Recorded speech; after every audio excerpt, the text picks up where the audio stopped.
Saya pernah nabrak kuntilanak putih yang menghadang di perempatan Jalan Angker. Ternyata tembus seolah-olah menabrak asap. Apakah ini ada hubungannya?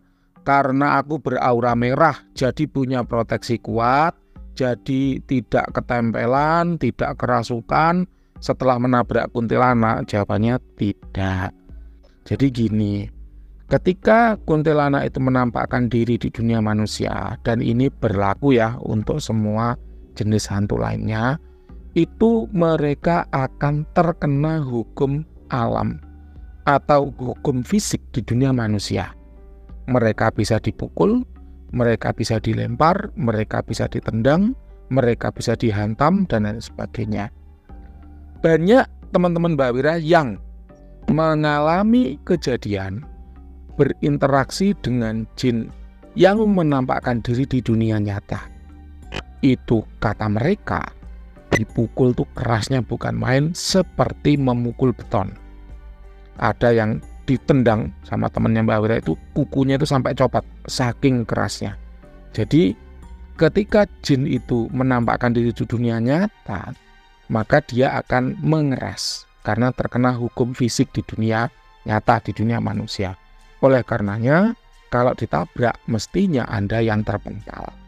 Jadi, dalam kasus Pak Nur Hadi di sini, kalau kemudian ditabrak tembus, ini mestinya bukan kuntilanak, tapi bisa jadi itu adalah asap yang karena kondisinya malam, gelap, lalu pikiran itu titik fokusnya harus ya. Kalau asap berarti harus jin. Kalau itu hitam bayangan berarti itu harus gendruwo. Kalau itu putih-putih asap berarti itu harus kuntilanak. Pikirannya itu harus magic, harus hantu.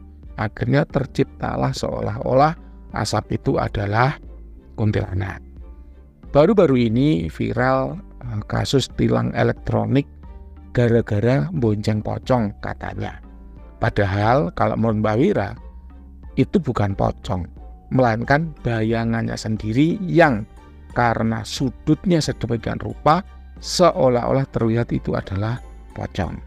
Jadi karena pikiran ya, orang kita yang dikit-dikit magic, dikit-dikit sihir, dikit-dikit pocong, dikit-dikit gendruwo, dikit-dikit kuntilanak, barang hilang katanya disembunyikan gendruwo, duit hilang katanya diambil tuyul, padahal yang ngambil tetangganya, yang ngambil anaknya, yang ngambil ponakannya buat top up game dan lain sebagainya. Akhirnya ya seperti inilah yang terjadi.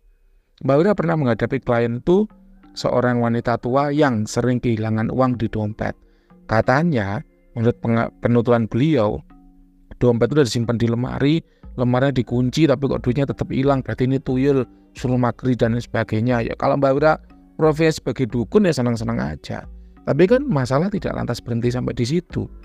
Bagaimana kalau kemudian setelah dipakai tetap hilang? Apa kita akan bilang tuyulnya ilmunya terlalu kuat sehingga bisa menembus pagerannya Mbak Wira? Kan nggak mungkin. Lalu Mbak Wira tanya, di situ serumah ada berapa orang? Cuma 2 orang. Si nenek tua dengan si anak kecil kelas 4 SD. Terus anak kelas 4 SD ini punya HP nggak? Jawabannya punya. Terus dia sering ke Indomaret nggak? Jawabannya sering. Wah ini kan indikasinya berarti sering top up game.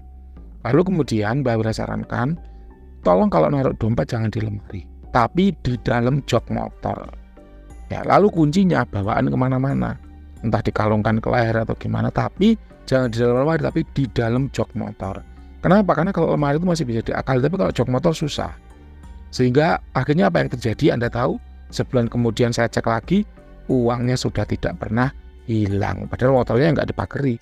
Ini loh yang namanya kerangka berpikir. Jadi jangan dikit-dikit gampang magic, jangan dikit-dikit gampang sihir. Ayo logikanya kita pakai.